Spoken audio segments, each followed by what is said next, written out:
Sadhguru, our mothers have set amazing benchmark. The moment you say mothers, Yeah. they're giving a sound ambience of babies crying. Oh, okay. Perfect. That's the halo effect, I think. Yeah. So they've set quite a big benchmark of being an ideal wife.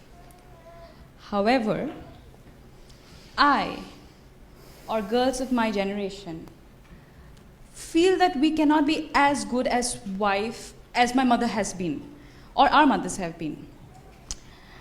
So should I feel that I am falling short of in my personal life, or should I feel that I'm not giving enough justice to my marriage once I'm married?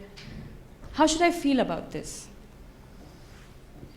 You know, our center in the United States is in Tennessee.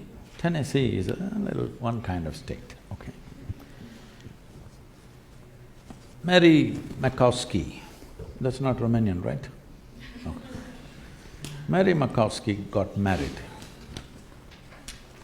And after their honeymoon, they came home and she threatened him that she's going to make a dinner all by herself. I'm sorry, she said she'll make dinner for the new husband. And husband came home from work and she served the dinner and he put it in his mouth and slowly he was chewing on it and went into profound thought. Then she was very excited about this dinner and she said, there are only two things my mother taught me how to cook, the meatloaf and the apple pie. Then he looked at her and said, darling, which one is this? So, your mother, your grandmother, how they made good wives? Largely it was believed the way to a man's heart is through his stomach. Today your husband will call Uber Eats and whatever quick picks and this and that and Swiggies and whatever, all right? So, you can't make a good wife based on how your grandmother became a good wife. You can't become a good wife based on how your mother became a good wife. Situations have changed, expectations have changed. It's not in the stomach anymore. For some, it's gone up into the head, for some, it's gone further south. Yes?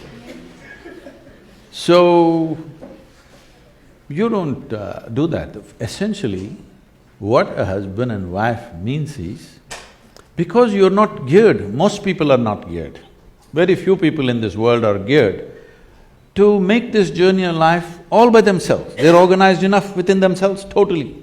They never feel anything missing in their life because they've made themselves like that.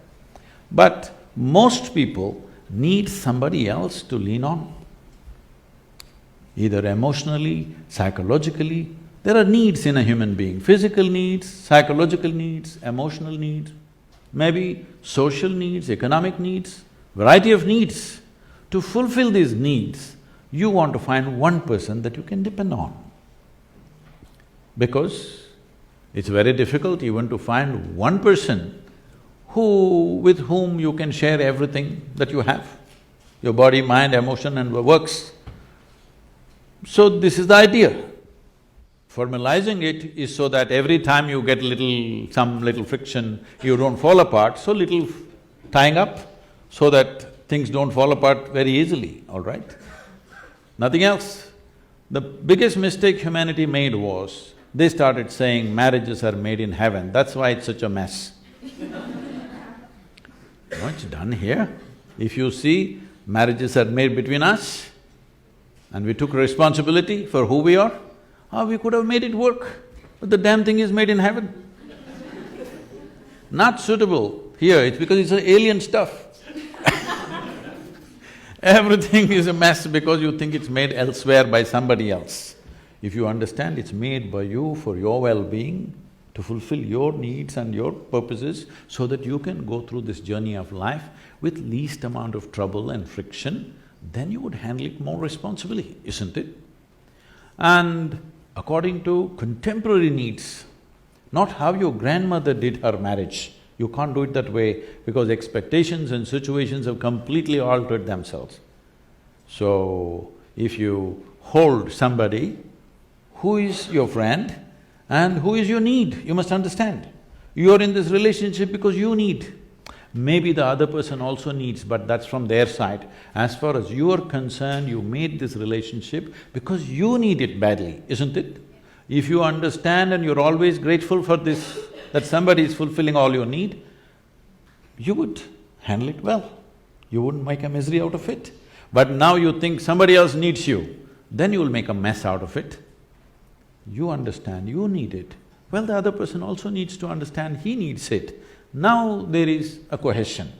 If you think, oh, you need me, so I'm going to exploit you, no.